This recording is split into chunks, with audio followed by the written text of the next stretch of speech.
नमस्कार दोस्तों, मेरा नाम है अश्विनी सिंह। एमसीक्यू सीरीज कर रहे हैं हम पॉलिटी की। ऑलरेडी 120 क्वेश्चंस हम कर चुके हैं। आज हम 121 से स्टार्ट करेंगे। जो लोग भी कॉम्पिटिटिव एग्जाम्स देते हैं उनको पता होगा कि पॉलिटी एक बहुत इंपॉर्टेंट टॉपिक है हमारे एग्जाम के लिए। तो आप देखिएगा कि इससे आपके कॉम्पिटिटिव एग्जाम में एक से दो क्वेश्चन जरूर देखने को मिलेंगे। तो क्वेश्चन नंबर 121 है, who was the first president of Lok Sabha of independent India. आपने बताना है कि लोकसभा का फर्स्ट प्रेसिडेंट कौन था। तो इसका जो राइट आंसर है वो है आपका D part, GB Mavalankar ji. Next question है, who was the constitutional adviser of the constituent assembly of India. आपने बताना है कि भारत की संविधान सभा का संवैधानिक सलाहकार कौन था। तो इसका जो राइट आंसर है वो है आपका C part, B N Rau ji. Next question है, who among the following was the president of the constituent assembly of India. आपने बताना है कि प्रेसिडेंट कौन था कॉन्स्टिट्यूशन असेंबली ऑफ इंडिया का। तो इसका जो राइट आंसर है वो है आपका A part, doctor Rajendra Prasad ji. और अगर आपसे पूछा जाए first prime minister of India तो उसका जो राइट आंसर है वो है जवाहरलाल नेहरू जी। नेक्स्ट क्वेश्चन है, by whom was the doctor Rajendra Prasad elected as the first president of India.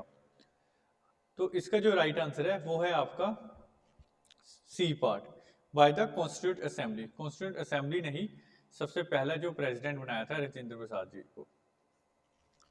Next question है, ये कह रहा है कि the concept of concurrent list of India constitution has been taken from the constitution of which country. आपने बताना है concurrent list हमने कहाँ से बोरो की हुई है। मैं आपको बताना चाहूंगा जितने भी बोरिंग फीचर्स हैं ये बहुत इंपॉर्टेंट है एग्जाम्स के पॉइंट ऑफ व्यू से। आपने सभी के सभी अच्छे से लर्न कर लेने हैं। ऑलरेडी 75% ऑफ जो कॉन्स्टिट्यूशन था वो हमने 1935 गवर्नमेंट ऑफ इंडिया एक्ट से बोरो किया हुआ है। जो 25% है वो हमने डिफरेंट डिफरेंट कंट्री के कॉन्स्टिट्यूशन से लिया हुआ है। तो इसका जो राइट आंसर है कॉन्करेंट लिस्ट का वो है आपका सी पार्ट, ऑस्ट्रेलिया।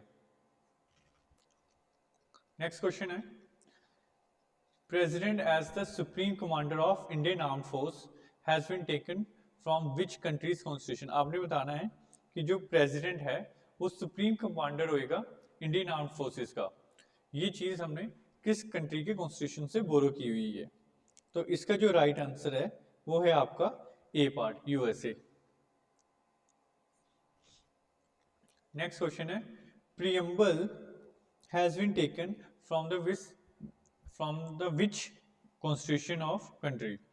तो इसका जो राइट आंसर है वो भी आपका क्या है, ए पार्ट, यूएसए। कि प्रियम्बल भी हमने यूएसए से बोरो किया हुआ है। नेक्स्ट क्वेश्चन है, methods of election of president has been taken from. आपने बताना है कि जो प्रेसिडेंट का इलेक्शन होता है उसका जो प्रॉपर मेथड है वो हमने किस कंट्री से बोरो किया हुआ है। तो इसके जो ऑप्शन है वो है USA, British, Irish and France. तो जो राइट आंसर है इसका वो है आपका इरिश, यानी कि सी पार्ट। नेक्स्ट क्वेश्चन है, equal protection under law has been taken from. आपने बताना है कि जो इक्वल प्रोटेक्शन अंडर लॉ है ये हमने किस कंट्री की कॉन्स्टिट्यूशन से बोरो किया हुआ है। तो इसका जो राइट आंसर है वो है आपका यूएसए, यानी कि ए पार्ट। नेक्स्ट क्वेश्चन है, ideal of liberty, fraternity and equality has been taken from.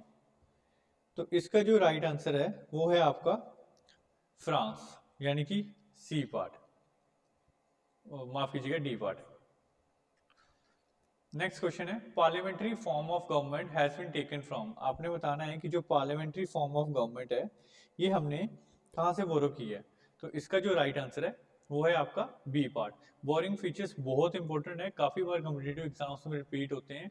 और जो एसएससी जीडी लेवल का एग्जाम है उसमें हर एक शिफ्ट में इससे रिलेटेड क्वेश्चन आया होता है। नेक्स्ट क्वेश्चन है, पब्लिक सर्विस कमीशन, ये हमने कहाँ से बोरो की है। तो ये जो हमने बोरो की है पब्लिक सर्विस कमीशन, ये की है हमने गवर्नमेंट ऑफ इंडिया एक्ट 1935 से। इसी तरह से ही जो अगला क्वेश्चन है, ऑफिस ऑफ द गवर्नर की गवर्नर का ऑफिस होएगा, ये हमने कहाँ से की है। तो ये की है हमने same government of India act 1935 से ही। नेक्स्ट क्वेश्चन है election of members of Rajya Sabha. ये हमने कहाँ से बोरो की है कि जो मेंबर्स ऑफ राज्यसभा है उनकी इलेक्शन, तो इसका जो राइट आंसर है वो है आपका साउथ अफ्रीका, यानी कि डी पार्ट। नेक्स्ट क्वेश्चन है the constituent assembly was adopted on. आपने बताना है कि कॉन्स्टिट्यूशन जो असेंबली है इसको हमने अडॉप्ट कब किया था, तो इसका जो राइट आंसर है वो है आपका A part, 26 November 1949। Next question है the constituent assembly of India came into effect. दोनों क्वेश्चन अलग अलग है, एक बात करता है कि वही अडॉप्ट कब किया था और दूसरा कहता है कि कॉन्स्टिट्यूंट असेंबली इफेक्ट में कब आई थी। तो इसका जो राइट आंसर है वो है आपका 26 जनवरी 1950 यानी कि 1950। नेक्स्ट क्वेश्चन है who said preamble as the identity card of the constitution. आपने बताना है कि प्रीएम्बल को identity card of the constitution किसने कहा है। इसका जो राइट आंसर है वो है आपका ए पार्ट, N.A. पालखीवाला।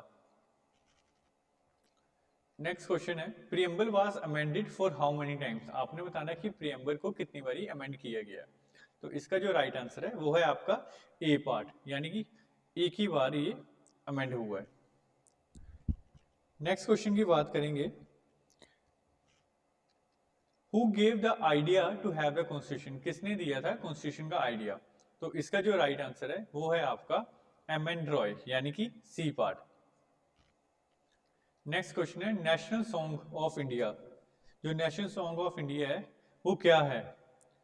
तो इसका आंसर आपने मुझे खुद ही कमेंट सेक्शन में बताना है और मैं आपको बताऊंगा कि आपका आंसर राइट है या रॉन्ग है। Thank you so much.